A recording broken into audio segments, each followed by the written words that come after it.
Ba-ba-da-bow-bow, Banger Management Fantasy Hockey Podcast. Woo! Woo! Woo! That What? was nice. 3 woos in this economy?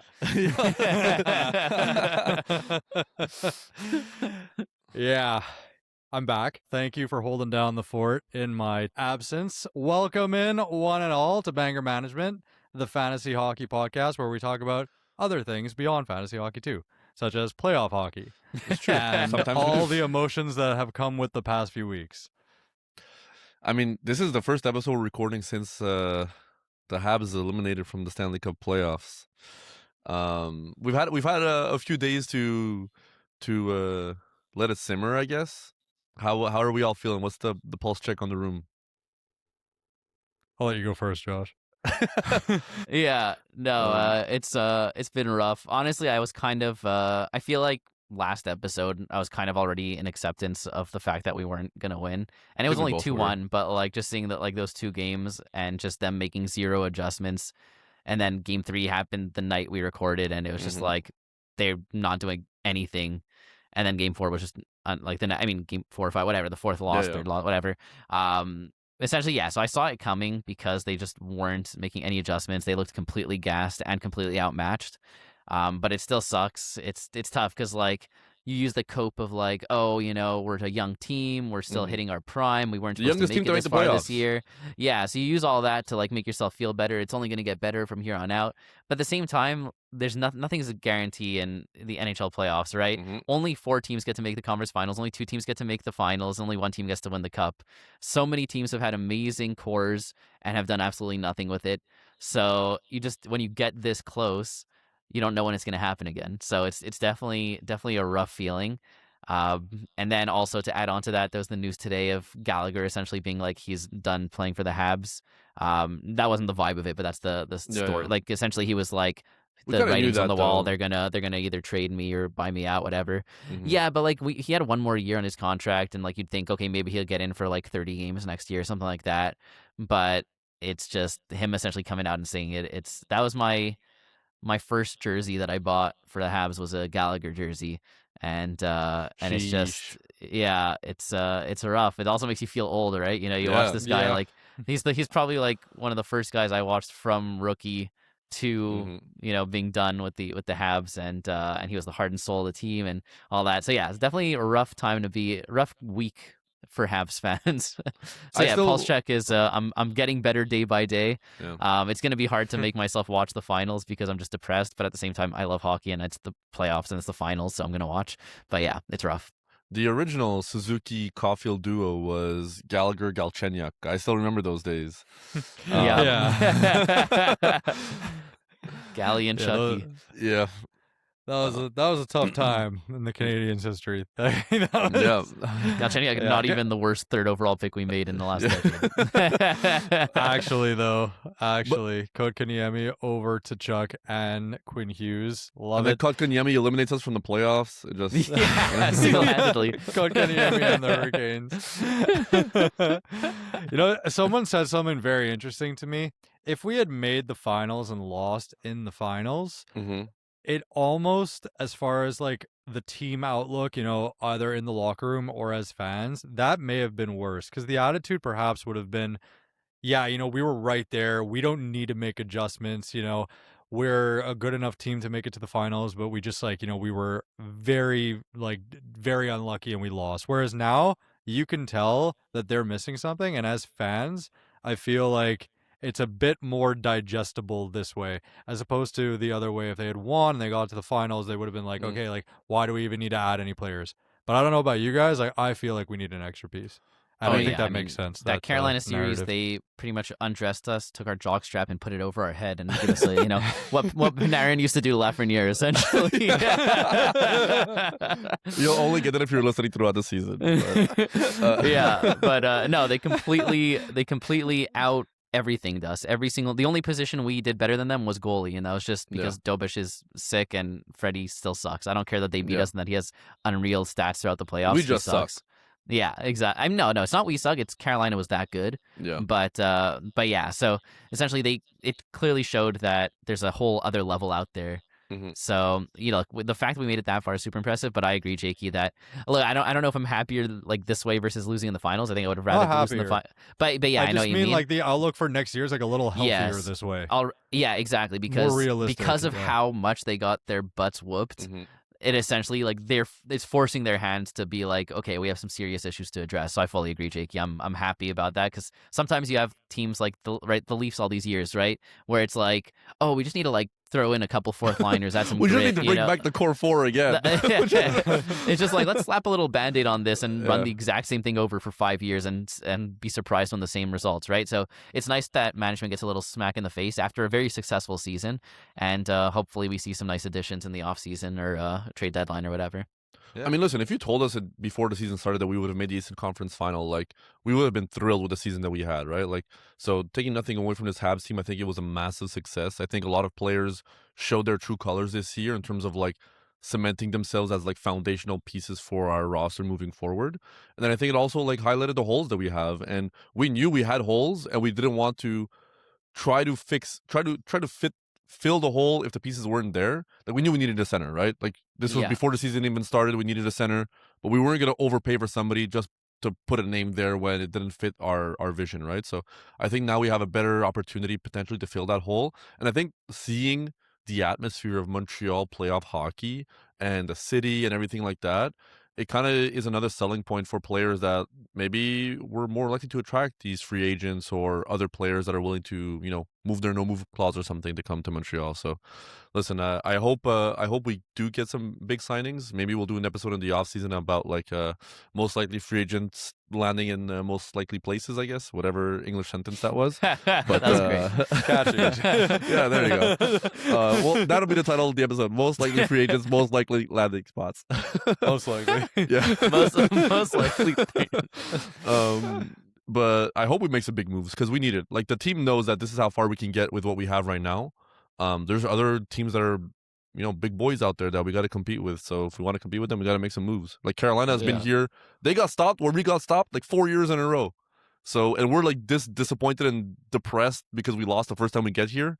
Imagine Carolina after losing and getting destroyed 4 years in a row, right? Like, so we're just starting our path here, and I'm trying to be optimistic about the future, right? Like, 'cause it's easy after the L to be like in 2021, what are the odds we get back here with this roster again, type of thing. And then, the rebuild went exceptionally well and we were back. So yeah, for sure. And so I think we could agree that Carolina was the better team. If we're looking at the West, though, do we attribute that result to injuries? What do we think in that one? No, injury's a cop-out answer. Yeah. Look, McKinnon only got injured in like game 3 towards the end of the game. So, and he played through it. It wasn't bad enough that he didn't play game 4. And then Makar came back game 2 or 3. And yeah, look, everyone's playing injured at the playoffs. If you're using injury as an excuse, like if they lost in 6 or 7, you can be like, oh, we got more injured, whatever. Sure, you got swept. Okay. Yeah, exactly. You got 6-7. Yeah, you got swept. That's honestly, that's a feel bad. The Habs, it feels bad always to lose, right? But you take a step back, you let it simmer for a couple of days, and there's a lot of positives like you talked about. For Colorado, there's 0 positives about how this playoffs went. Oh, good for you. You swept the LA Kings. I can sweep the LA Kings, okay? Single-handedly. Literally. Oh, you had a nice win against Minnesota? Yeah, I thought that was great. Did you build on it at all? No, you went and got swept by Vegas in the conference finals. You just had one of the best seasons of your franchise, of any franchise, winning the President's Trophy, and that's how you go out. Not just like they bought the deadline too. They made like big acquisitions. Yeah, they got swept. That's embarrassing. They should all be embarrassed. I'm wondering if we're going to see that Bednar firing that everyone's been talking about. I don't know what their plan is. They're not in the same position as the Habs. They're not in the upwards part of their arc. They're in the downwards part. So that who knows how many more chances they have left of this core. If I'm an Avs fan, I'm super upset, and I don't know how I'm getting over this, honestly. If you're it's pretty crazy. If you're a Colorado fan, though, do you want Bednar fired? Like, who's the alternative? I mean, I think you want him fired just for a change, just for something, right? I think like a essentially. Punishment? Well, this the way I see it, as an Avs fan is, you want to see some sort, not punishment, but some sort of consequence. You don't want them to just be like, oh, that happens. Let's run it back next year. a sweep when you're that level of team does not just happen. Something's wrong there. And they went all in, like you said, at the deadline. They got Kadri, who's like the big name center at the deadline, right? They got the GOAT Brett Kulak. So like, like, Nick no, Waugh, it's like yeah. they were just adding centers. Yeah, no, there was it's to me it's baffling. No shade to Vegas. Obviously, they're way better than people gave them credit for going into the playoffs. I mean, to be fair, they had a pretty weak season for a first seed in their division, but they turned it on when it counts the most, and they swept the President's Trophy winner. So, yeah, not happy if I'm a Avs fan. Let's just say. Yeah, and I agree. Like Vegas deserved this big time, and it's Hmm. really sad that they lost and then got swept Colorado. But I do have to say, and playoffs are matchup driven. It's a lot of, there's so many components that it's not just like, oh, if this team beat this team, then they should have beaten this team because, and they didn't. Like, you can't really think like that. But just the discrepancy between how like the series unfolded, like Minnesota Dallas was super close. We all Yeah. thought Minnesota Colorado would be relatively close. 5 games, 5-game win. That's crazy. And then for Colorado to have beaten them and for Vegas to have beaten Anaheim in 6, how did they then And beat Utah Colorado in and 4? Utah in 6 as well. Yeah. Like, why did it only take 4 games to beat Colorado? Like there's no logic to it. I know it's so matchup driven, and like this is why you need a 7-game series to really prove who the best team is. Yeah. But best of 7. But at the end of the day, like I just think that something I don't want to attribute it to the injuries. They were going to win that series because they were the better team. But do you think if like a fully healthy like Colorado would have put up a bigger fight? And I'm only saying this kind of to set the stage when we're going to talk about the finals and sort of like kind of like think about it in this through this lens. So I guess the way I see it is there's no excuse to lose 4 straight games in the conference finals. And this goes to the Avs, this goes to the Habs as well. The difference is with the Habs, you were the big underdog going in, right? So the takeaway from that is you need to get a better roster. When you're the Avs and you're coming in with arguably the best roster in the league, that's why I think a lot of heat is going on Bednar, because you're saying this team should not be getting swept. I'm not saying they should have won the Stanley Cup. It's not always just because you win the President's Trophy doesn't mean you win the cup. You do not get swept by anyone when you to go out that way with that sort of roster. So that's why it's fallen on the coaching, and that's why I would want to see a coaching change if I'm an Avs fan.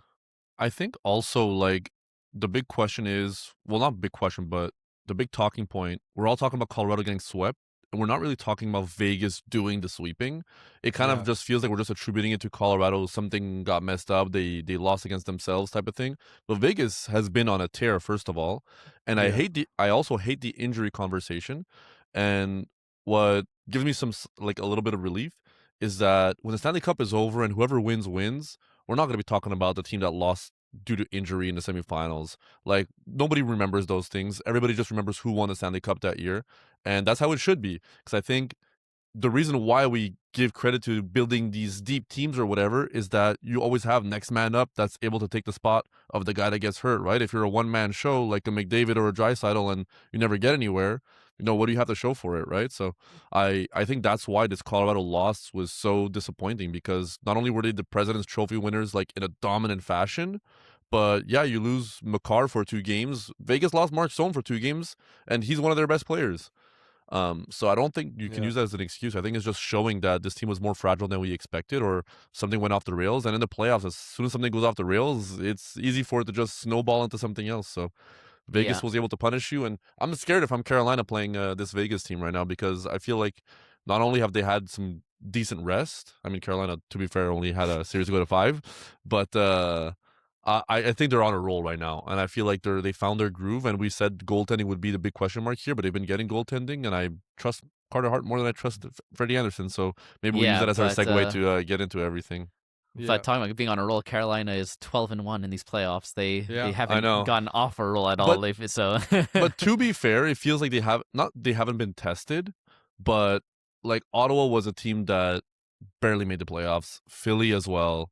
So it kind of feels like the Habs were their first tough battle, quote unquote. And I'm not taking anything away from Philly and Ottawa. Like they were good teams at the end of the year as well. But the Habs were just gassed. Like we had holes in our roster, but I feel like if we played them in round 1, like it's not going 5 games. Like it's probably going 6 or 7 in my opinion. I just think we ran out of steam at that point. Like we had played 2 7-game series back to back, no rest. Our guys were hurt.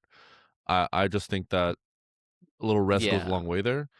But this is going to be the toughest challenge we're going to face yet is going to be this Vegas team. Yeah, I don't want to take away from what Carolina did because their opponents, because I think that it's still I think they're still an amazing team. But I think sweeping the Colorado Avalanche is the biggest indicator that you're a strong favorite for the cup. So yeah, with that all that intro on how we got here, let's get into the actual series. So we have Carolina, Vegas in the Stanley Cup Finals. Carolina was the first team in the Metro, Vegas first team in the Pacific. Season series, Vegas won 2-0, and Vegas had a higher top goal scorer in Pavel Dorofeyev over Jarvis. They had a higher points and assist guy in Eichel over Aho. Their Carter Hart has been better than Anderson in the regular season, and in the playoffs Anderson's been better, but again, they've both been good. They both been great, but Anderson's has the top stats. I mean, that's what happens when you're 12-1, right? Yeah. So and the last two games against the Habs really helped his stats as well. Yeah, exactly. And then in the regular season, Carolina had the 4th best power play versus Vegas having the 6th best, and then Carolina had the 11th best penalty kill versus Vegas having the 6th best. So pretty even in terms of the special teams, not specialty teams. Oh, I was hoping you would say specialty teams. And then getting into some playoff leaders from these teams, the playoff points leader, as everyone expected, is Mitch Marner with 21 points. The storylines, baby, the storylines.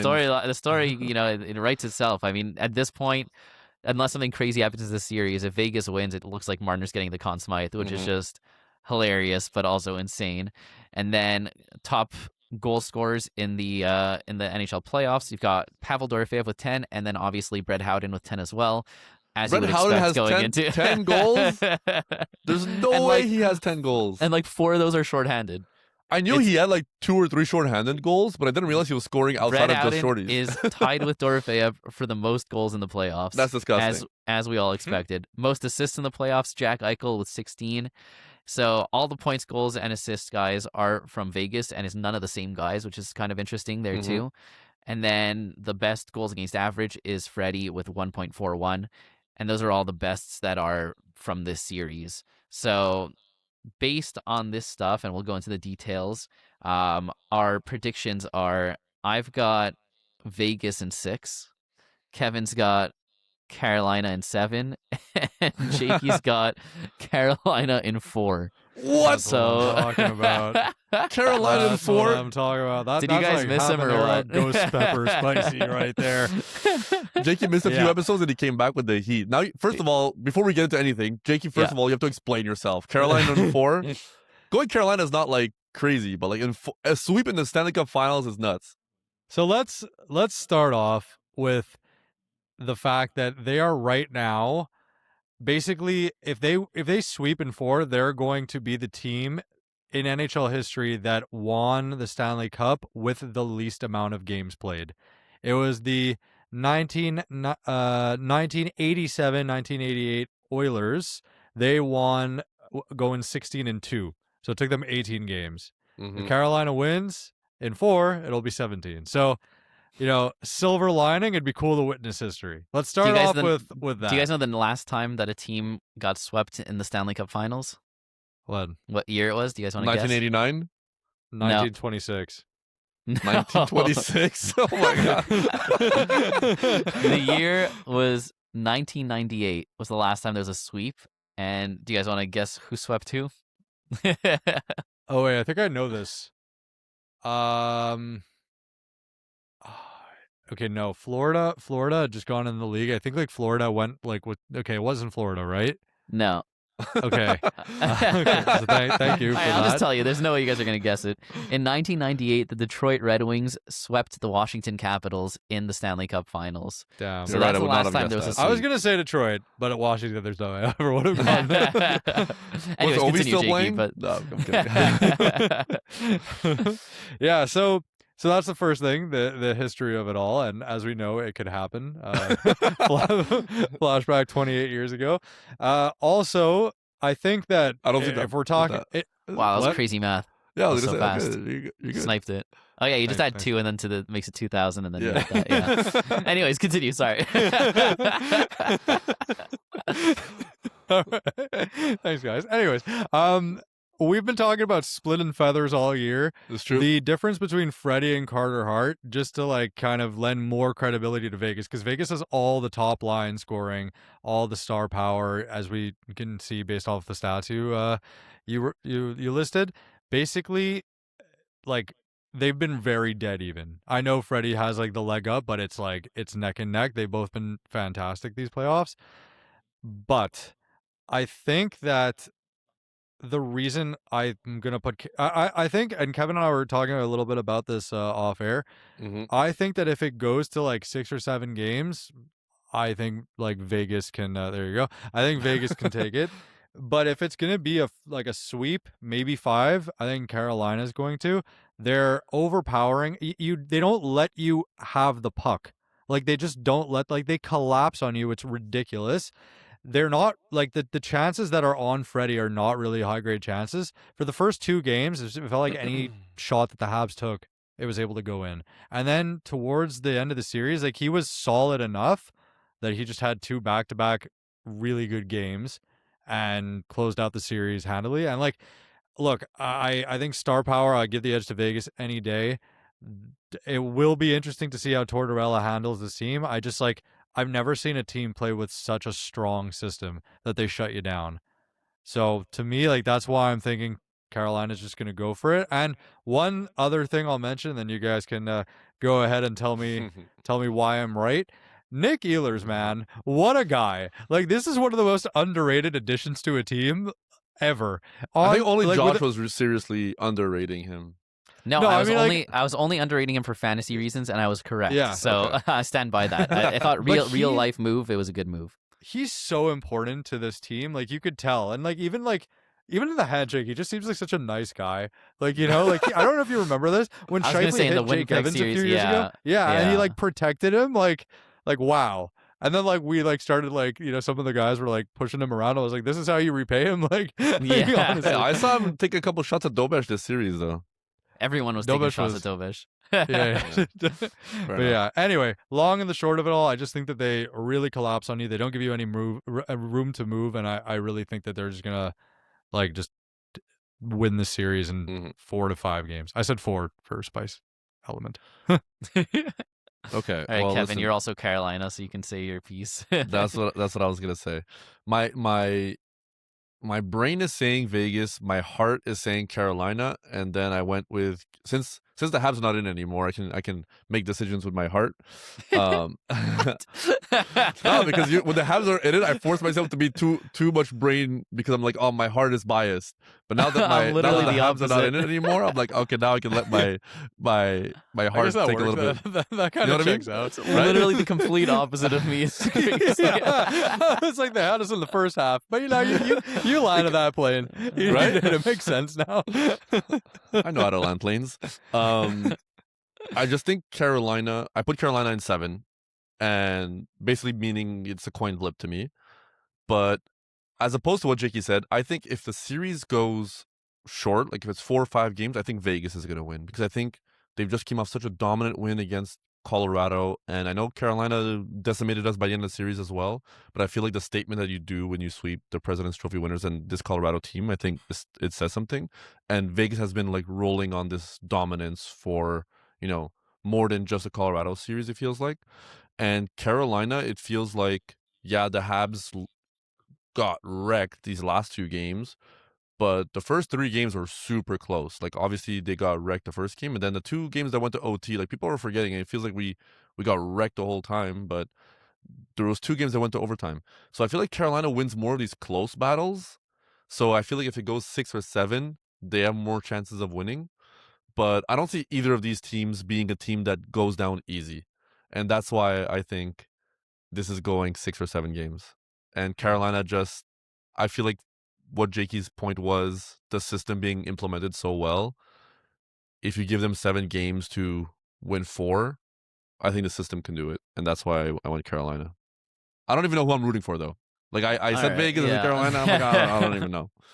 All right, I guess I'll give my take on Vegas in 6. So first of all, we were talking about this a bit before the episode, but are you the type of fan who, when your team gets eliminated, you become objective again and just are able to root for anyone, or are you the type of fan who your team gets eliminated and you immediately become the number one hater of the team that eliminated you? Jakey and Kevin were saying that they could be impartial and go in with an open mind, and I was saying that I carry that hate with me for years, not just not just for the rest of this playoffs. I will hate them for years until the Habs, win the cup. Get the revenge. Yeah, exactly. So, I mean, look, that first series against Tampa, I hated them so much because of 2021. Like, I don't forget, Obviously, that's this final, so it's a bit different, but whatever. So, anyways, yes, am fully hating on Carolina now that they beat the Habs. So that You don't forgive, you don't forget. No, that definitely helped the decision for Vegas. But I also feel like you look at the series like with the Habs and Carolina, where the one game we won, we demolished them, right? And it really felt that if they play the system we're talking about, right? They're so aggressive on the forecheck. They're like 3 guys to 1 on the puck every single time. It feels like they're everywhere. But it kind of got shown in game 1, I found, that if the defending team is able to make crisp passes, is able to survive that forecheck, it can lead to a lot of odd man rushes the other way, and Freddie is not going to be making any game-breaking saves. So I think that Vegas is good enough. Game breaking his legs. Yeah. I think Vegas is a good enough team from top to bottom, from their stars all the way to their fourth liners, that they're not going to be shouldered that easily and just bullied around by that aggressive forecheck and that aggressive system. And I think they're going to be able to exploit it. I don't think that every game is going to be a massive win for Vegas. I think both coaches are good enough that there's going to be adjustments back and forth, and that's why I have it going to 6. But I think in the end, Vegas is the better team. I think they have the better stars. I think they have the better goaltending, and I think that they're going to be the ones to win it. They have the Stanley Cup pedigree. Carolina has not made it to the finals in this core. They've made it to the conference finals for the past 5 years, and it's their first time in the cup finals. So I think that some of that experience will end the 10 there too. And I just think that Vegas is really rolling, and that sweep against Colorado for me is just too much to ignore. I view that sweep versus Colorado as more of an indicator than being 12-1 versus Habs, Ottawa, and Philly. So that's kind of where my mind's at and why I think Vegas. But at the same time, these are both fantastic teams. And even I was going to say you'll see when they match up against each other, but even I think because they both have coaches that I trust to make adjustments, I think even if one of them just blows the other one out of the water, the next game could just easily be the opposite. So I definitely think it's going to be a long series, and I think Vegas is going to take it. Yeah, I'll say one thing that you made a point on, and I think it's tough to disagree with. Like, star power is a real important element, and obviously Vegas has stronger top end players. It's been really since 2019 that a team without true superstars has won. Right? St. Louis had Ryan O'Reilly, who had an insane playoffs that year, but he was their best guy. Right? After that, you had Tampa back to back, Colorado, Vegas, and then Florida back-to-back. I'm not saying that Florida stars were as good as Edmonton's, but really, Carolina is a collection of very solid players. That's the way they built their team. Rod doesn't even like to say who's line one and who's not. But look, I mean, with every player kind of just being able to step up when they need to, Taylor Hall having an incredible resurgence, Ehlers playing incredible, Stankoven out of his absolute mind. Could you imagine thinking, thank God we got rid of Rantanen for Stankoven? That's what it's shaping out to be. And their defense, man, it's just ridiculous. Slavin, that was really the big difference in that game. Rod even said, he's this is the only bad game I've ever seen him play. And when it's so rare to be that noticeable as a defensive defenseman, that I think that there's just I'm going with the system here. I think my, you were listing off the different types of fans. I'm the third fan, which being okay, you know what? At least we lost to the Stanley Cup champions. Okay, yeah. That's kind of my... There's that kind of fan where you actually root for the team that beat you, so you feel better about losing to them. Yeah. Yeah, exactly. So that kind of brings me some degree of comfort. Anyway, look, it is going to be...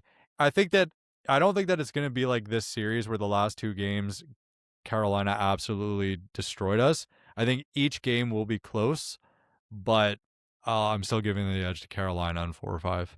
Let's go with 4.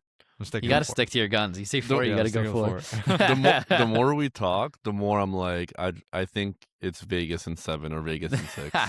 So Okay, you're so you essentially see- saying that me and Jakey arguing, and you're just taking my side. Yeah. Well, But no, you see- I'm not picking sides. I was already so close to 50-50 beforehand. Sounds like you're picking sides. but at the same time, do you still think that if it's like 4 or 5 games that Vegas would win?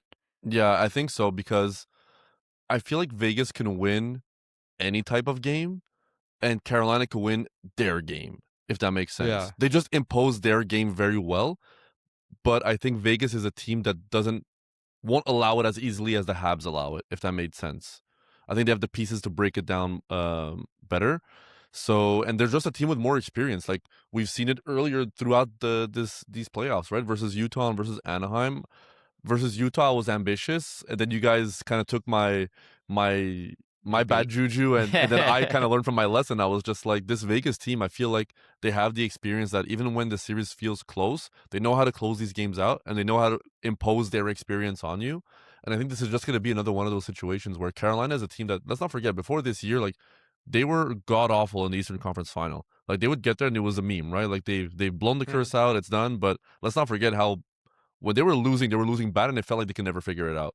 Maybe just this year, that series got pushed one more series further down the line, where they just get wrecked by Vegas, and it's just like, the Eastern Conference Final, but in the Stanley Cup Final type of thing.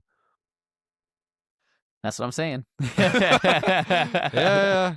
It's All right. it's. I guess I like the way I'm thinking about it is like they finally broke through the Eastern Conference Final. Now they're here, and I don't think like they're gonna those. take it. I don't like those narratives though, because to me, Fair, it's like, but Toronto finally broke the curse of round 1, and then no, that's the wrong Yeah. one. Though. Like I'm looking No, at you like know what I mean. yeah, but like I'm looking at Every like series Tampa is a different for a like few years. atmosphere vacuum type of thing. When Washington Yeah, finally beat Pittsburgh, and then they won the cup.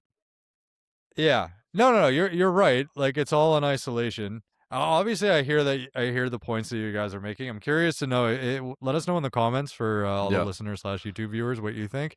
But wait, before we What end you it, think, first not of what all, you want. I was gonna say, who do you want to win? We talked about who do you think is gonna win. Who do you want to win? And I also want to, like, if you guys have fun narratives that you're rooting for.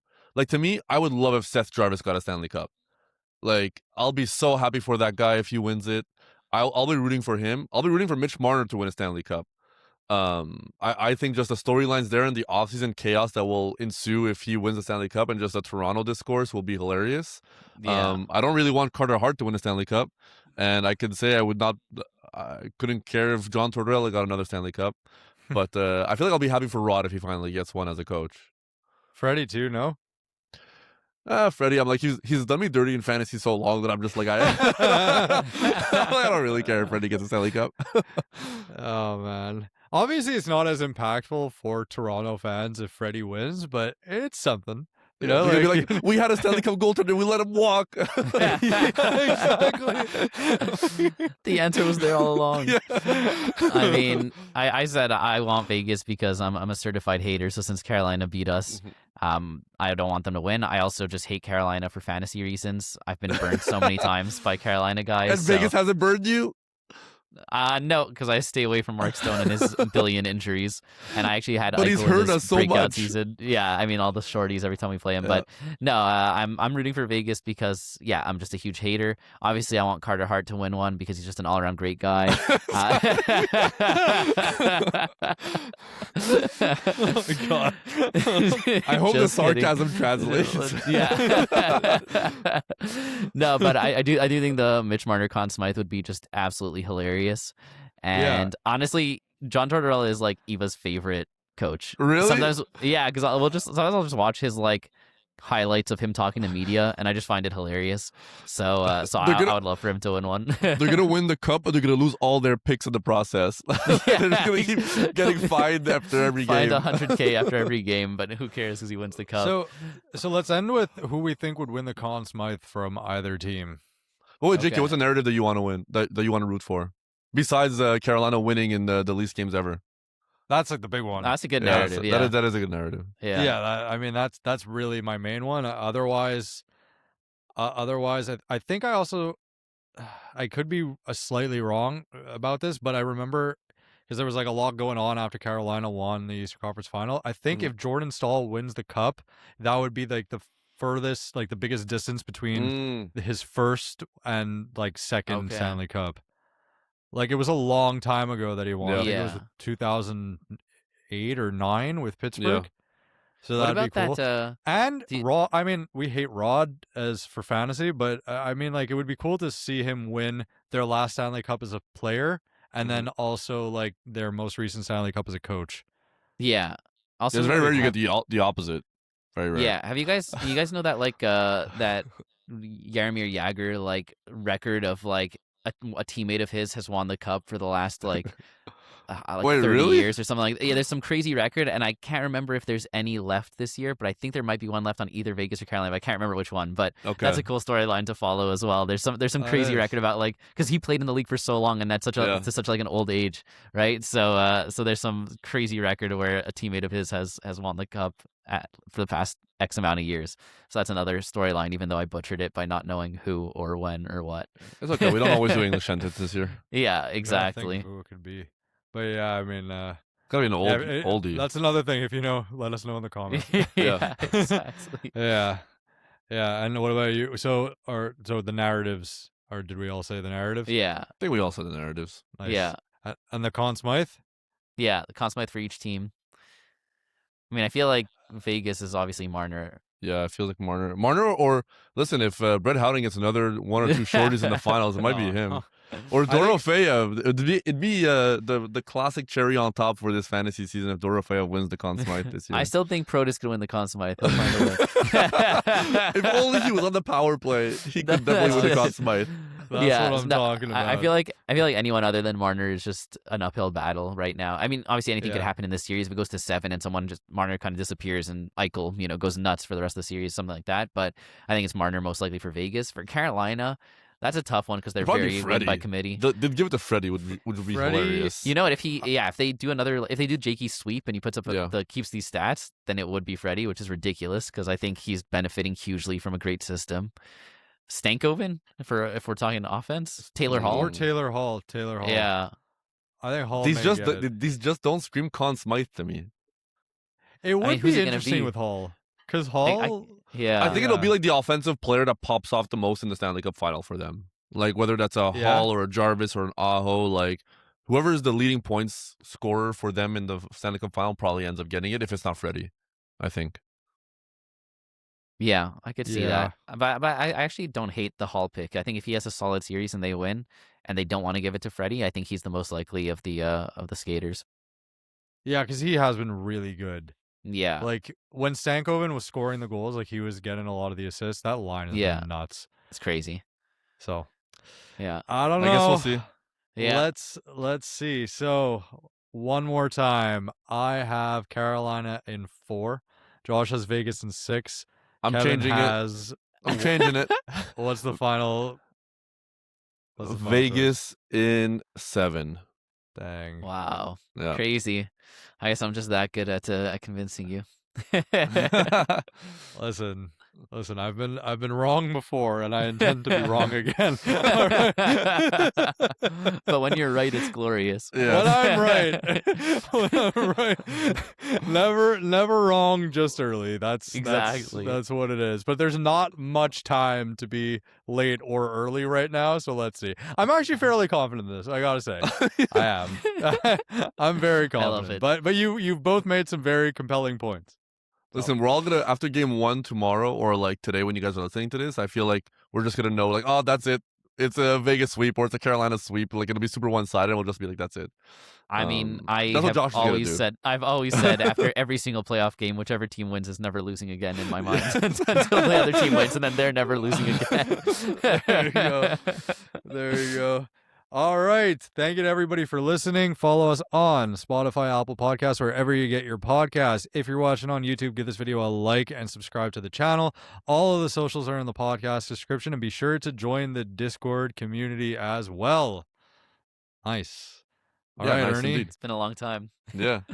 Yes. That was nice. That felt good. Okay, take it away. Ba-ba-da-bow-bow, Banger Management Fantasy Hockey Podcast. Woo!